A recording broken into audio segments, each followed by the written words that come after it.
What's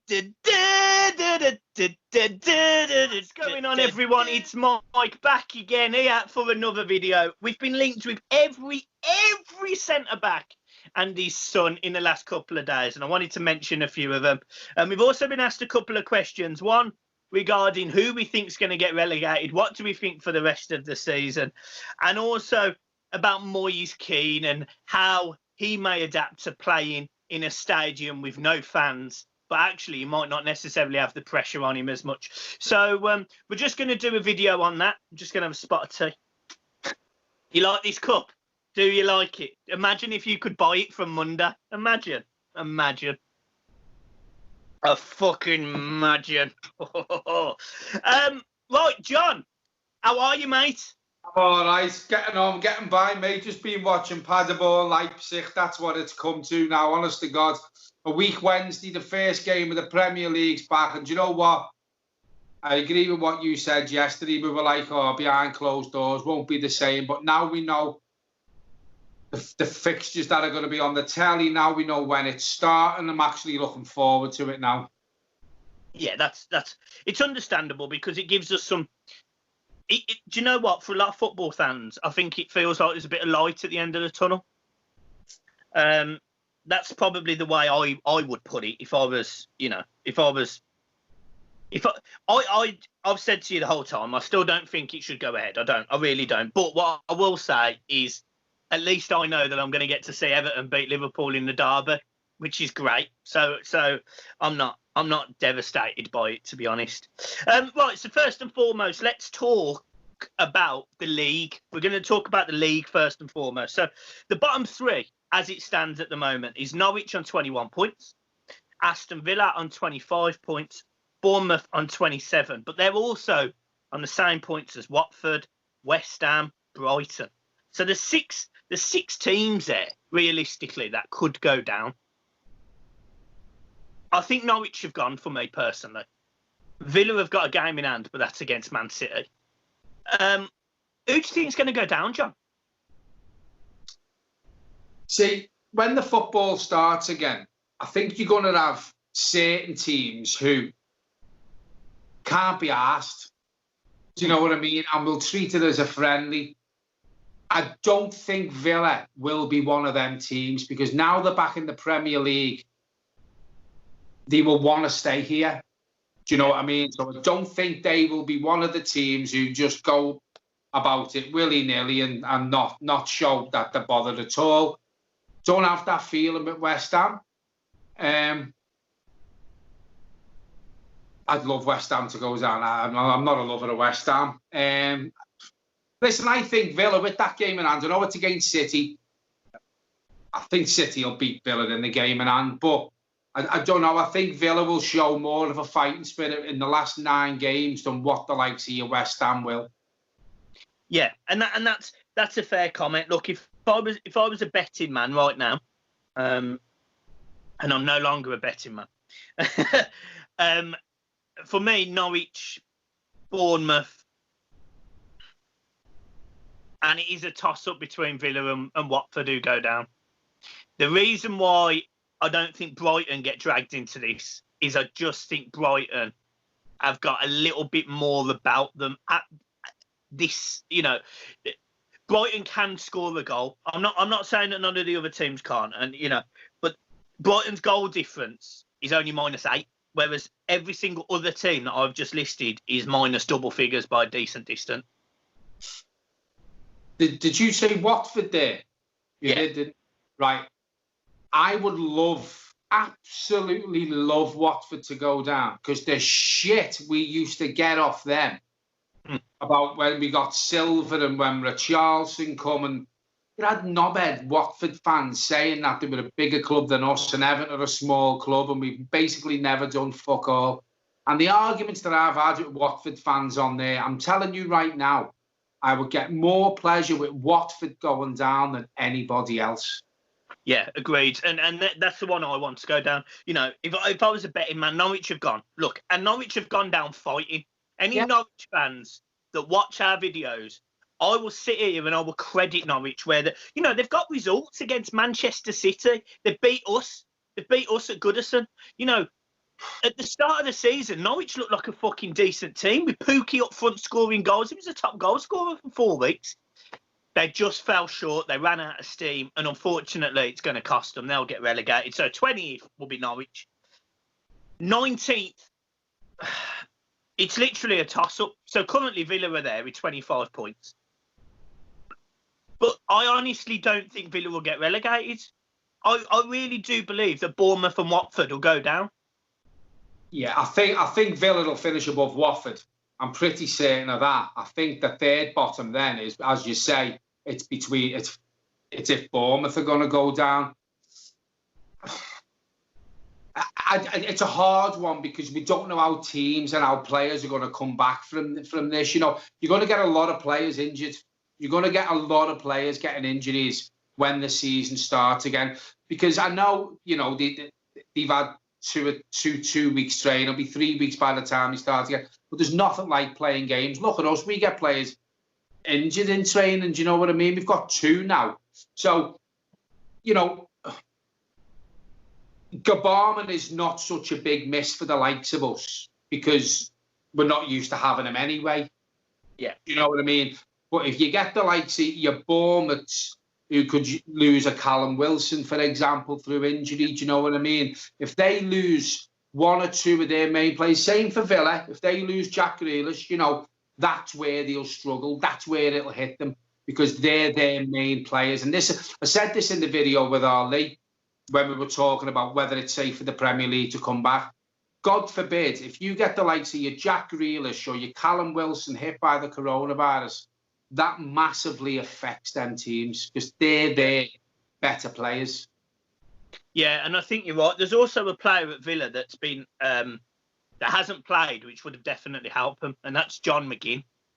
John McGinn was a player that was linked with Man United for 30-odd million quid. He's a good player, and he's been injured. This may give him the opportunity to get some game time in, and hopefully, because I've got a lot of respect for Aston Villa, hopefully that might see them through. The only reason I've got loads of respect for Villa is I see them as a similar stature of club to us. Yeah. Right, okay. Let's talk about fucking Everton then, shall we? Right, let's talk about the list of players. So first and foremost, John, we've been linked with Godin, 34-year-old Godin, a world-class centre-back on his day, 34 years old. I mean, what's your take on that one? Well, is this just another media push for the likes of 34-year-olds to get one big final payday by coming to the Premier League? You know, I can't see Carlo Ancelotti going after a 34-year-old defender. I just can't see it. Again, it's another centre-back we've been linked with. We've been linked with Magalhaes. We've been linked with Todibo. Look, Todibo's the one for me I think we're going to get. I think we'll get Todibo. Michael Keane goes. Maybe we might get 2 centre-halves in. I just can't see us bringing a 34-year-old Godin in. Yeah, no, I completely agree. I completely agree. So that brings me on to another centre-back who's the wrong side of 30, and that's Thiago Silva. Obviously, he is an absolute tank on his day. A really slow centre-back on FIFA, which is a bit annoying. But what's your take on Silva? Thiago Silva, if you would have offered him to me 3, 4, 5 years ago, I would have been all over it. But again, wrong side of 30. But listen, he's another one. He's played for some of the biggest clubs in the world. You know, I think he's a PSG. Is that now? Is it? You know, I said this about the G Sagana guy. You don't get signed by these teams if you're a poor player. Thiago Silva's world renowned. Wrong side of 30. Maybe give him a 12-month deal. Just to get him at the club. I'd be happy if we get Thiago Silva. Give him a 12-month deal. I mean, I remember years ago we had the likes of Dave Watson, we had Richard Goff. They were pushing 35, 36 years of age, and they were mainstays every week in the Everton team. Do you know what I mean? Richard Goff was phenomenal for Everton. So, listen, I'm no football manager. If we could get Thiago Silva for 12 months, I'd probably take it. Yeah, I mean, look, I have less of a problem with Thiago Silva than I do Godin. And it's not that's not the age, to be fair. It's not the age. It's about the quality. And I believe that Thiago Silva is a better player than Godin ever was. But Godin's a fantastic player and has been for years. Is that a fly, John? I've got to fly this time. Yeah, you look like a fucking fly because your eyes are fucking wow. You've gone now. But I think Thiago Silva's just a better player. So I'd instantly have him. Now, if you said to me, look, you're going to sign Thiago Silva on a 2-year deal, well, I see it very similar to the Gareth Barry signing. And I'm fine with that. Give him a 2-year deal with the option of a 3rd year if he's fine, if he's still... Because he'll teach Mason Holgate. He'll show him the ropes. He'll be able to develop it. Mason Holgate, in my opinion, and loads of people will slag me off for this, is the best English centre-back right now. Yeah, I agree. 100% in my opinion. You know, Maguire, 80 million or 85 million. You know, there's other English centre-backs. You know, there's Joe Gomez at Liverpool, who's a very good centre back in his own right as well. But I feel like Holgate's better, and if we can get a bit more out of Holgate, we're going to have a hell of a player going forward. As you just said there, Thiago Silva to come in and nurture Mason Holgate for 2 years. Listen, what more of a teacher do you need? You know what I mean? Thiago Silva's well renowned. If he can come to Everton, take Mason Holgate under his wing. Because I tell you something now, I'm one of these people who had a pop at Mason Holgate. You did? For quite a while, and I'll hold my hands up, but I tell you what, for me, he's probably been our most improved player over the last 12 to 18 months. Yeah, agreed.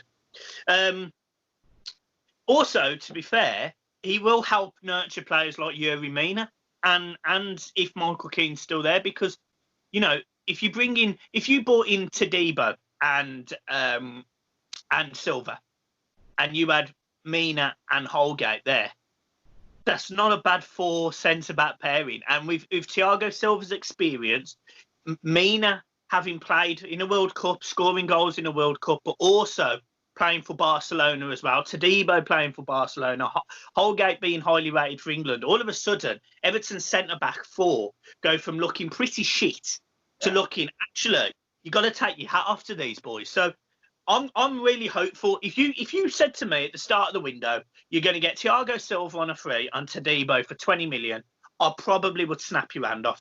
Yeah. And that's where I am. Sorry, another thing as well, looking even further on into the squad and even the youth at Everton, when you're bringing players like Thiago Silva in, we've got the kid Branthwaite who's just come in the last six months. Do you know what I mean? Listen, that'll be part of the deal for me as well, to bring him in. Yeah, he will be playing, but also help the kids. A bit like when Rooney got brought back. I know it didn't work out like we wanted it to, but the world's renowned players, and it can only be good. Yeah, you're right. And the other lad as well, who's on loan at Fleetwood. Yeah, can't think of his name now. I can never think of his name. It was reminded in the last comment. So I just wanted to sort of shout them questions out. That's from Sully. I can never say it. Sully.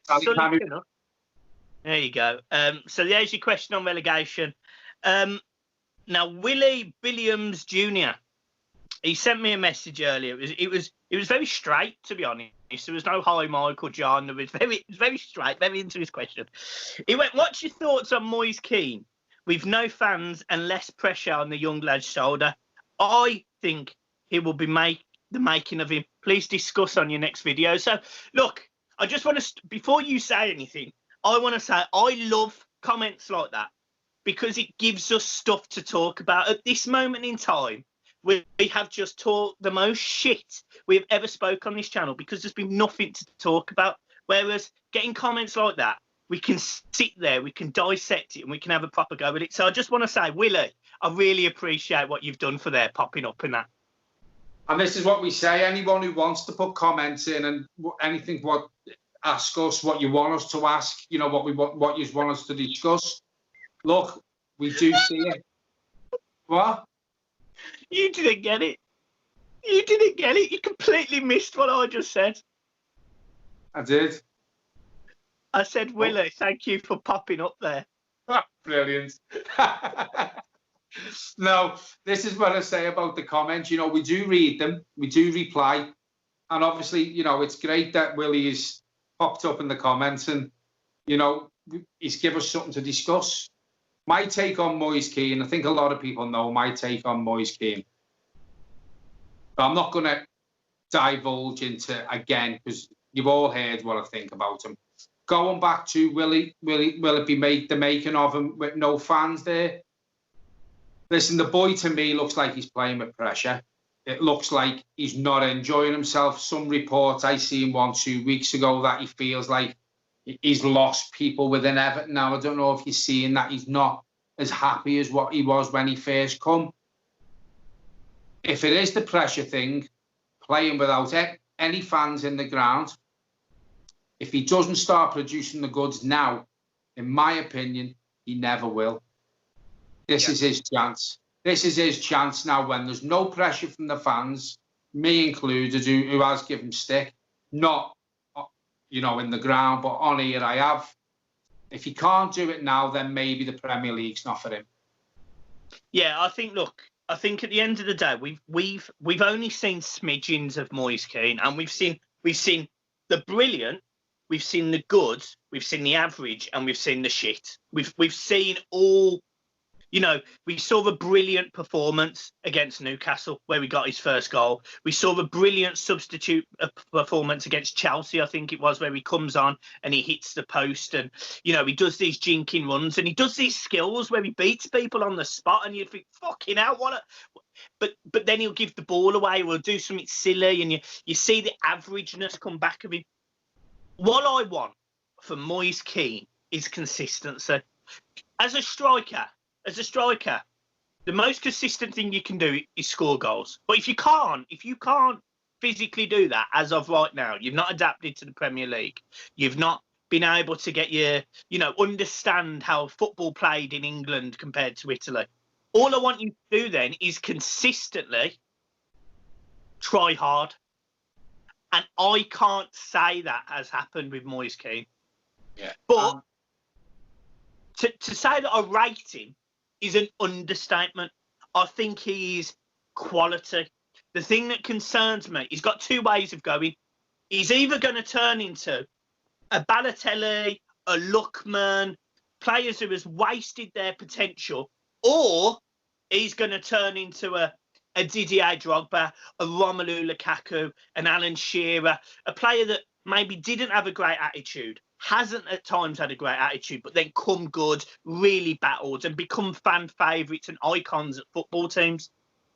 And what you say there as well about if he's not scoring goals, you still want to see more. If I see a player, a centre-forward, who's not playing well, but he's getting in the positions and he's just a bit short of confidence in front of goal, but he's getting in the positions, working his bollocks off, you know. Listen, obviously it bothers me when you've got centre-forward who miss chances. But if they're not scoring and they're not missing chances, if you get what I mean, because they're not getting into them positions, that's what worries me. You know, yeah, you're getting in the positions, but you're missing them. At least you're getting in the positions. At least you're reading the game. At least you want to be there. If you're just trotting around and our wingers have got the ball and you're fucking 20, 30 yards from the goal, from the 18-yard box or what have you, that worries me because he hasn't got to go up and get them, you know, to get in them positions. But if he is missing chances, you know, that gives me a bit of solace. But if he's not showing he's not asked, which he has in certain games, you know, I think he's had more average and poor games than good games, you know. So people know my take on Moise Kean. I can't see him having a future at Everton, but that's just my opinion. You know what I mean? Your opinion is he's a great player. You know, you've got no doubt in his quality, but his quality was in Italy. It's a different league here. And he's a young kid, which I'll give him. But Romelu Lukaku was a young kid when he come to the Premier League, and look how he turned out. Didier Drogba was a young kid when he come to the Premier League, you know. So, listen, the Premier League suits some players. It doesn't suit some. Maybe Moise Kean's the some bit. Yeah, and that's fair enough.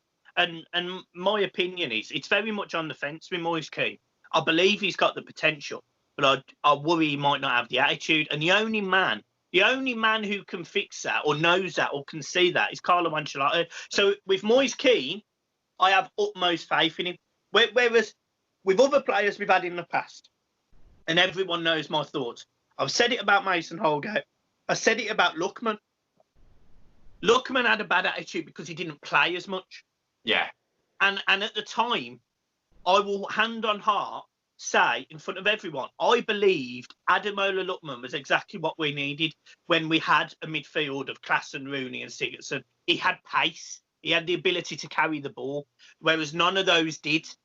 But he didn't have the attitude, and fundamentally, that fucked him off. And this goes back to what we said the other day about players who were at Everton with the right attitudes. Ademola Lookman spit his dummy out.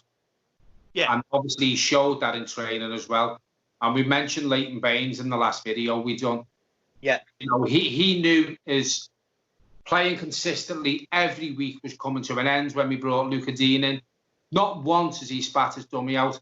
And he's had the chance twice now when his contract's been coming to the end to finish his career in America. But he's stuck with Everton and he's never once moaned. And it looks like he's going to sign another contract without moaning. That's the sort of player I want, who will work the bollocks off. And if they're not playing every week, be ready to be called upon when you need it.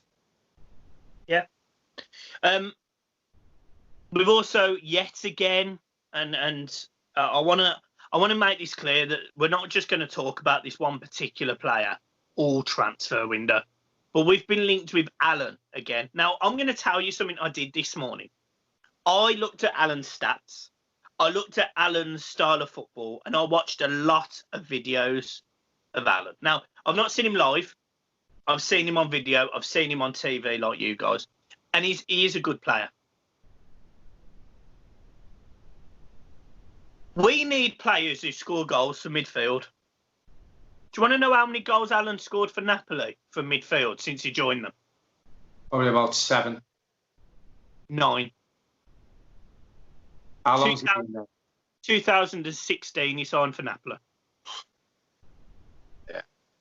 Now, I didn't realise that. Now, what I'm saying, in my mind, is I don't like Sigurdsson. I don't, you know, not personally, but I mean, I don't like him on the pitch. I don't feel like he adds anything to Everton. Allan will add more than Sigurdsson, but he won't add the most important thing, which is goals. Yeah. Go and get me a midfielder who scores goals. Rodriguez is one. Rodriguez is one. Jack Grealish is another. Everton source. Go and get me someone who can put the ball in the net. And when I read that Allan stat, I was massively disappointed that we appear to be going for him as hard as we are. Because as I see it, he's just another Sigurdsson. Yeah, I think this is where Everton have struggled for a good few years now. If you look at our midfield now, Tom Davies doesn't really chip in with goals.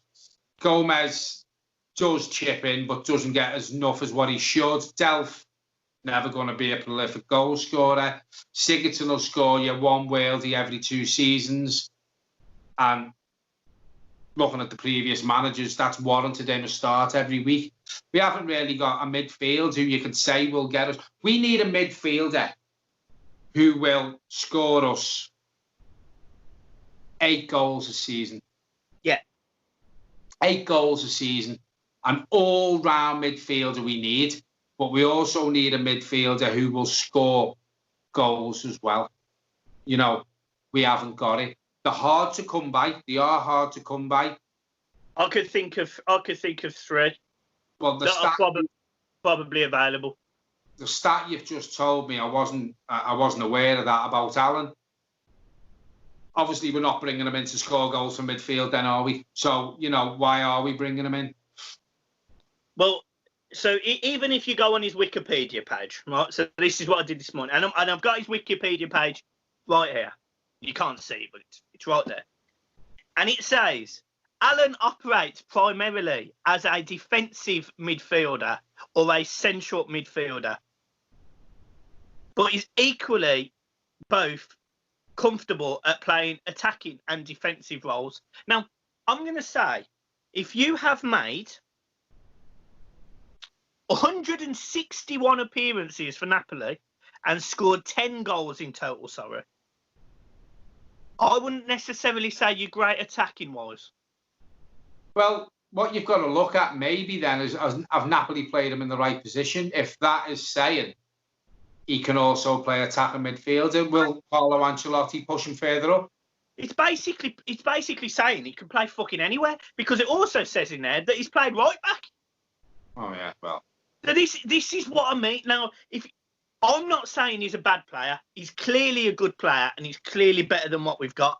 But if you were going to say to me, and we're going to move on to this man in now, if you were going to say to me, you're bringing him in as a defensive midfielder, I don't want him. I don't want him. Don't want him. And the man I want is the man that you know I'm about to say, which is Larissa Garnagay, who has apparently had 2 bids from English teams. PSG have had 2 bids from English teams, one at about 10 million, one at 12.5 million, I understand. Obviously, he's a player we sold for 25 million. When was it? 18 months ago? Yeah, I don't get it. I don't get why PSG are happy to let him go. I just don't. You know, we haven't heard no rumours of him upsetting the apple cart. He hasn't done nothing wrong socially, personally. I just, you know, and as you said the other night, he was man of the match against Real Madrid. He's a great player. He's been a great player for PSG. I just don't get it.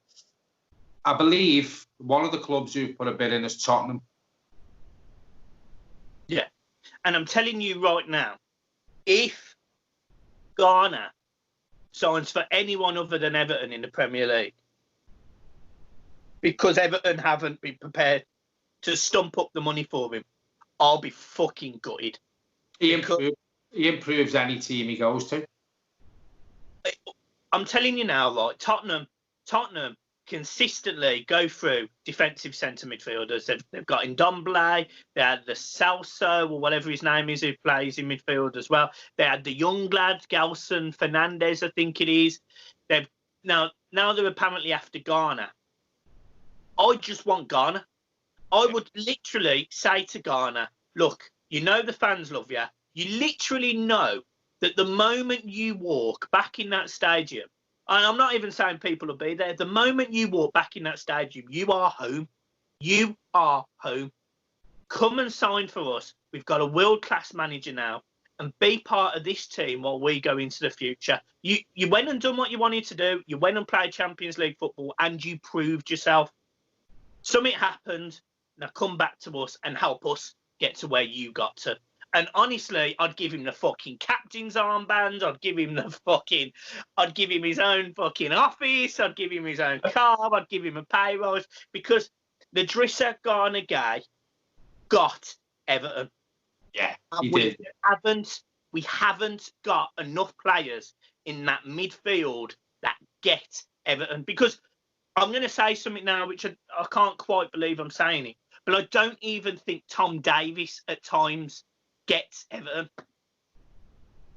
I think Tom Davies for me is quite an immature person, in my opinion. I think Tom Davies can be quite immature. He can act immature. Listen, for me, Tom Davies needs a loan move. He's probably needed a loan move for 18 months to 2 years. You know, it's worked with Mason Holgate when people weren't sure about him.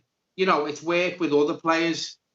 If we can bring 2 central midfielders in the transfer window, don't be surprised if Tom Davies does go out on loan. No. Okay.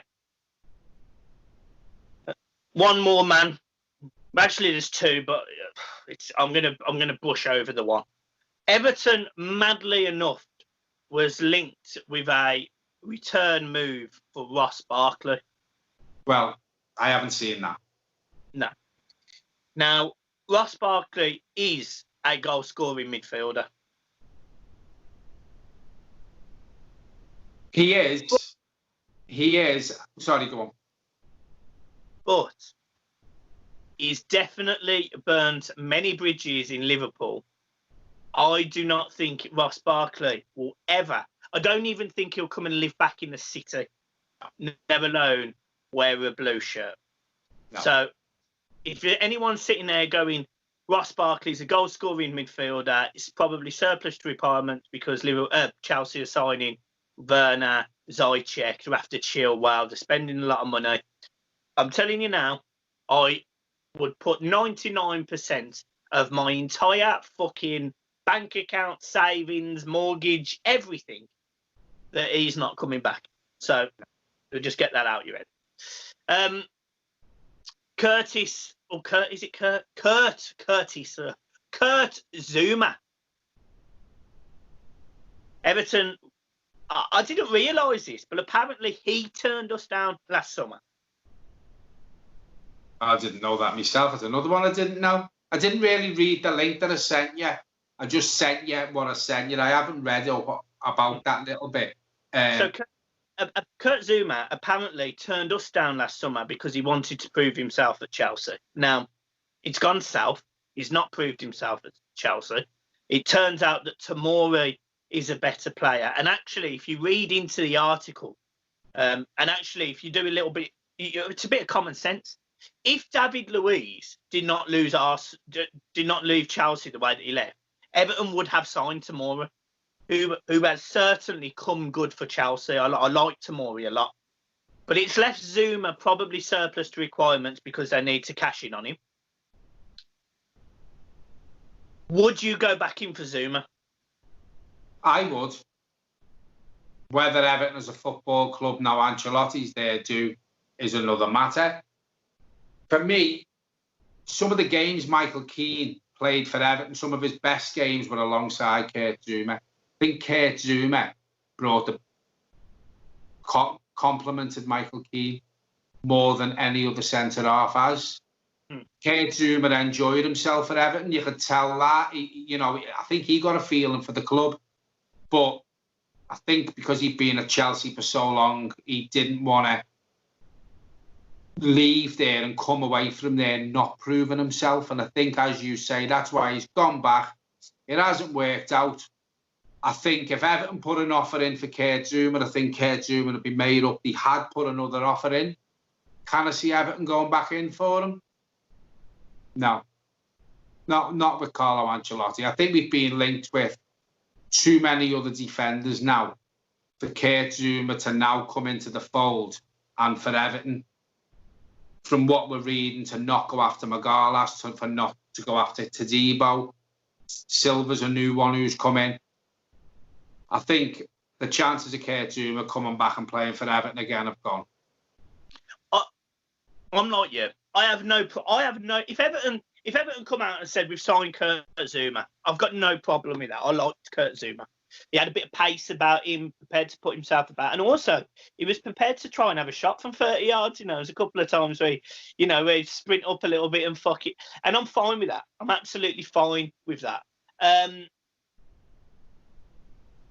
If we're getting Todibo for 20 million,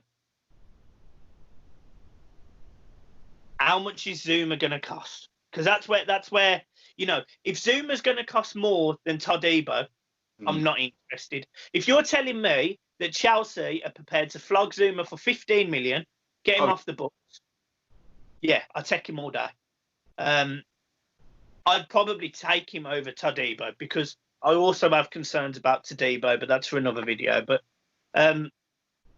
if you said to me, Kurt Zouma, 15 million, maybe sub 20 million, yeah, that sounds attractive to me. If you're saying Kurt Zouma 30, 35, 40 million, nah. David Luiz left Chelsea and Kurt Zouma was still there. Tomori's now proved himself at Chelsea. Then it looks like Kurt Zouma's surplus to requirements. I can't see any club paying £40 million, 35, £40 million for a player who's surplus to requirements from a club who next season I'd like to think we can challenge to finish above. So I'm not going to give a club £40 million for a player who's not getting game time, but then comes to us and we're going to be challenging his club. And that's where I just want to bring it back to one last thing You've just hit the nail on the head and you don't even realise it, which is marvellous.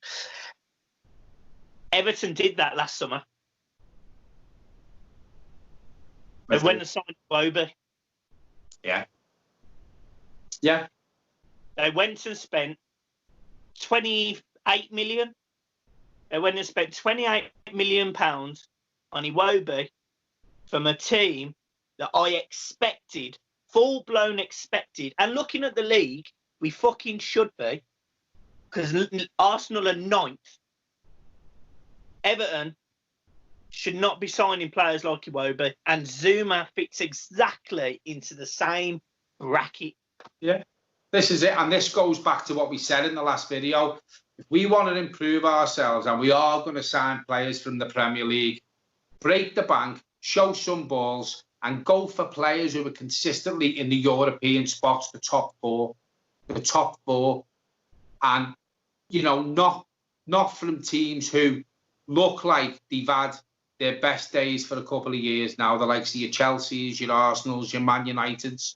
Aim higher and go for players who aren't playing week in and week out, but who consistently challenge for the league or for the top 2, 3, 4 places, not from teams who we're looking to finish above of.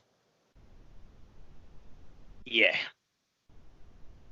I'm just having a little look, just see if there's any last bits of news. Jordan. Say again? Luca Dean has been linked with a move to Chelsea. Okay. Because it looks like they've been priced out of a move for Ben Chilwell for the amount that Leicester are asking for. Seeing something the other day that Luca Dean is number 2 on their list. 1, can you see Chelsea coming in for a Luca Dean? 2, can you see Everton selling Luca Dean to Chelsea? And 3, how much would he cost? Okay, so 1, I think Chelsea would go in for Luca Dean. 2,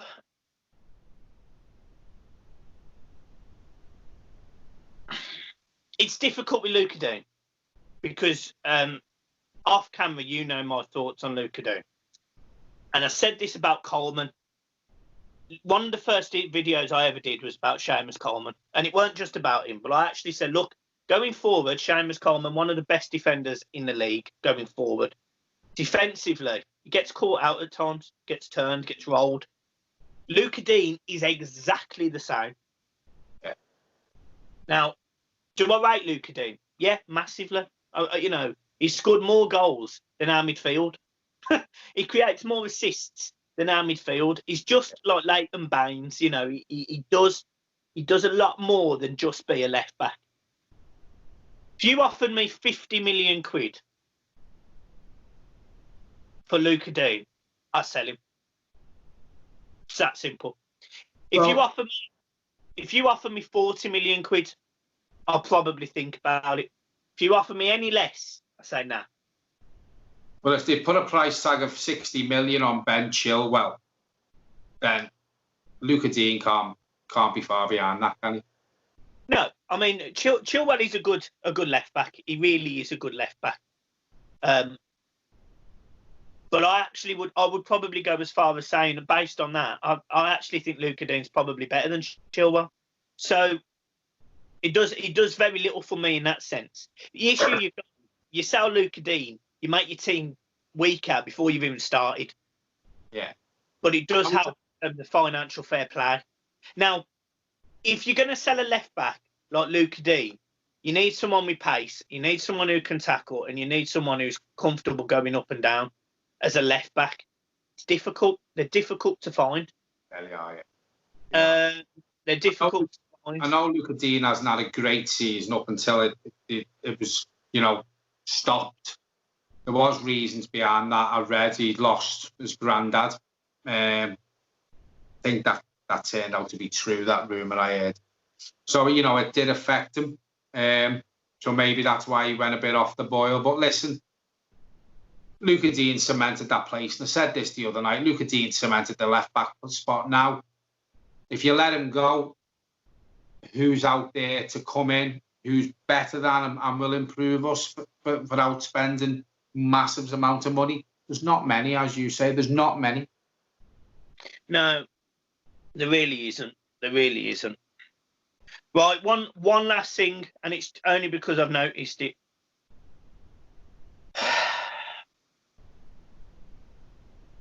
Rabiot.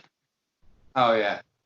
Yet again, Adrian Rabiot. Now, apparently, bearing in mind they signed him on a free transfer last season, apparently they want 50 million for him.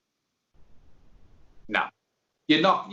Listen, Everton aren't going to pay £50 million for the player who went to the. Is it Juventus? Is it Juventus? Yeah. Went to Juventus for nothing, right?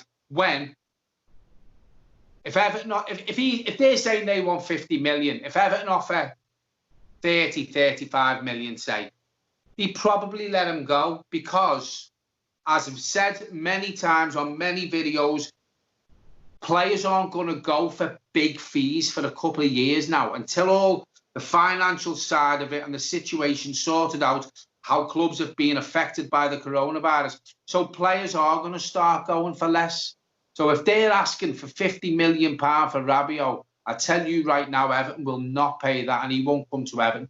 35 million, yeah, maybe, because again, another name who's played for brilliant clubs, proved himself, won trophies wherever he's played. He'd massively improve Everton, but 50 million, I can't see Everton paying that. No. I think Everton are going to go for prudent signings this summer. I do want them to be ballsy, but as you've said, who knows what the financial forecast of the Premier League and the money that teams have got to spend, who knows what that looks like? It won't affect every Premier League team. We've said this before. I think Everton are financially stable. I think there is certain teams who will struggle. I'm not going to mention them again because it feels like we diss them all the time, so I won't. I think people know what I mean. Certain teams won't be affected by it. Certain teams may have to watch what they spend. And the third tier of them teams is teams who are not really going to have much to spend. So it's massively going to affect teams. And I'll probably get shot down for saying this. I probably will. But the likes of your Norwiches and your Bournemouths, they could do worse than getting relegated. And people will probably listen to this going, how? You're going out the Premier League. You get your parachute payment. That parachute payment works out sometimes to be more than what it does to stay in the Premier League. And then if they can bounce back straight away. Listen, the Championship playoff is the richest game in world football. So a lot of teams, when they go down, it doesn't massively affect them financially because they get the parachute payment. They drop down a league. So obviously they haven't been good enough for the Premier League, but it puts them on more of a par with the league teams down below them. And then hopefully they can bounce back the first season when they've gone down and they get all that money for coming back up. So teams who are going to get relegated now from the Premier League while the financial situation is in place like it is, yeah, everyone wants to play in the Premier League. I've said this before. But I don't think it will be a massive financial impact. It may benefit some teams. Yeah. I can't argue with that. And I actually think, if you look at it in hindsight, and this is where I think it may have affected Everton. But in terms of the virus and football teams, obviously your ingoings, your sponsorships and everything, obviously that's all probably been affected as a result of this coronavirus. And yet the top teams have still got to pay mega wages. Yeah. So, we're hearing rumours that Liverpool haven't got enough money for Timo Werner. The only reason Chelsea have got money is because they didn't sign anyone last summer. They did exactly what Tottenham have done. That's what Tottenham did the summer before. So you might find that actually your mid-range teams that have got a fairly in-control wage with the same amount of income, maybe they might have just a little bit more money, especially if they remove the financial fair play ruling, which apparently is happening. Yeah. I think teams the likes of Everton, who had to watch financial fair play regulations in the last transfer window or two, it will massively benefit them if they lift them regulations. The likes of your teams who, listen, I'm not going to sit here and say Liverpool are struggling financially because, you know, it hurts me to say this, they're one of the biggest clubs in the world, you know, and, you know, they'll probably never, ever struggle for sponsorship deals. But, as you say, the owners they've got, you know, they don't like spending money. There's the income has drained out of clubs since the plan started, you know. And when you've got the sort of owners who Liverpool have, they're the sort of owners who like the football club to generate its own money. Yeah. And they can spend that because they will put a lot of their money into their baseball teams in America. But the likes of your Everton, who generated a lot of money themselves with the owners we've got and people in the background, we may be in a more financial stable situation than what the likes of Liverpool are and teams like that. You know what I mean? So I think Everton have come out of going to come out of this lockdown as a football club in a good state. I think it's going to affect teams even higher than Everton in the league. I think it might affect some teams higher than us more.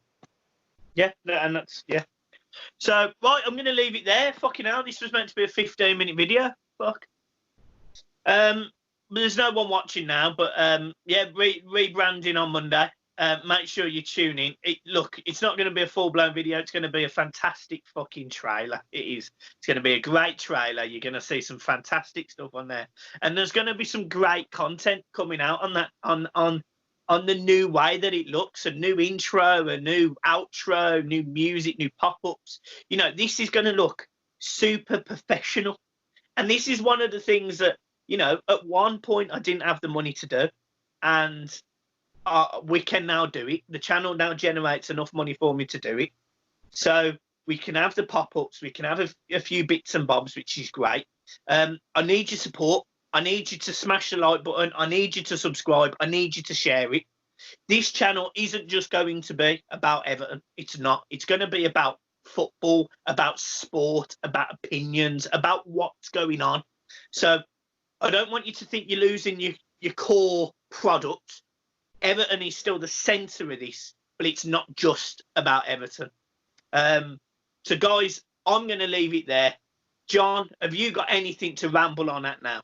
No, I'm not going to say nothing else. I've rabbled on enough, and I know you've been wanting to get off for a while. I've got 6% left on my battery on my phone. All I can say is, again, thanks everyone for watching. The views have gone up. The people are watching videos longer, so obviously they're enjoying what we're doing. The last 5 or 6 videos, the green arrows pointing up, which is what we like to see. You know, we don't like downs, we like ups. Give the thumbs up button. Any comments, subscribe. Looking forward to Monday. And the next video will be out, it will be the new rebranding on Monday. And just for the biggest Everton channel out there, Toffee TV, in the nicest possible way, we're coming to get you, lads. Cheers, See everyone. you guys. Woo!